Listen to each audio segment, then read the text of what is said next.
My company fired me, despite my role in growing its valuation from $200,000 to... I joined TechFlow Solutions in 2018 when it was barely more than a glorified consulting firm operating out of a cramped office above a sandwich shop. The company had 3 employees, including the founder Marcus Chen, and was valued at maybe $200,000 if you were being generous. Marcus had a decent product idea for supply chain optimization software, but zero business acumen and even less understanding of how to scale a tech startup. That's where I came in. Fresh MBA, 10 years of experience at McKinsey, and hungry to prove myself in the startup world. Marcus hired me as head of business development, promising equity and a real voice in company direction. The salary was terrible, but the upside potential seemed massive. My first year was brutal. 18-hour days, sleeping in the office more nights than I went home, cold calling potential clients while simultaneously building out our sales processes from scratch. I restructured our entire pricing model, identified 3 key market verticals to focus on, and personally closed our first 7-figure contract with a logistics company in Dallas. By 2019, we'd moved to a real office and hired 12 more people. I was managing the entire sales team while Marcus focused on product development. The company was valued at $2.8 million during our Series A round, and I was finally starting to see the equity payoff I'd been promised. But Marcus was changing. Success was going to his head, and he started taking credit for strategies I'd developed and relationships I'd built. During investor meetings, he'd present my market analysis as his own insights and talk about his vision for client acquisition while I sat there biting my tongue. The real growth explosion happened in 2020. While other companies were struggling with the pandemic, our supply chain software became essential as businesses scrambled to adapt to disrupted logistics. I pivoted our entire sales strategy to focus on pandemic-related challenges, landed contracts with 3 Fortune 500 companies, and grew our client base by 400% in 8 months. By early 2021, TechFlow was valued at $45 million.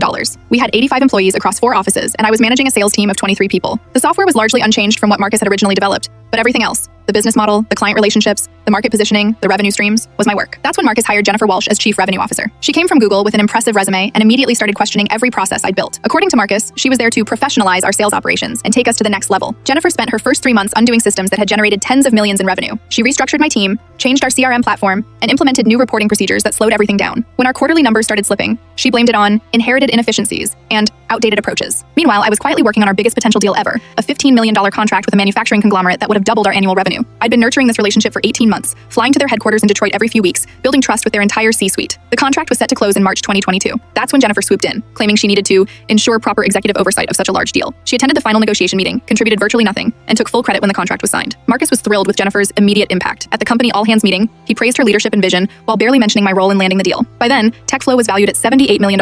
And I'd personally generated over $60 million in revenue during my 4 years there. The writing was on the wall, but I didn't see it coming so quickly. In May, Jennifer called me into her office and explained that the company was evolving beyond my skill set. They were eliminating my position to streamline operations and focus on strategic growth initiatives. The severance package was insulting: 6 weeks of pay and a release of all equity claims beyond what had already vested. 4 years of building the company from nothing, and I was walking away with less than $200,000 in equity value. Marcus didn't even have the courtesy to deliver the news himself. He sent me a brief email afterward, thanking me for my early contributions and wishing me luck in my future endeavors. 6 months later, TechFlow announced their Series C funding round at a $120 million valuation. Jennifer was featured in Forbes as one of the top female executives transforming tech sales. Marcus did interviews talking about his journey from startup founder to industry leader. Neither of them mentioned the person who actually built the business they were now cashing out on. Meanwhile, I was quietly working on our biggest potential deal ever.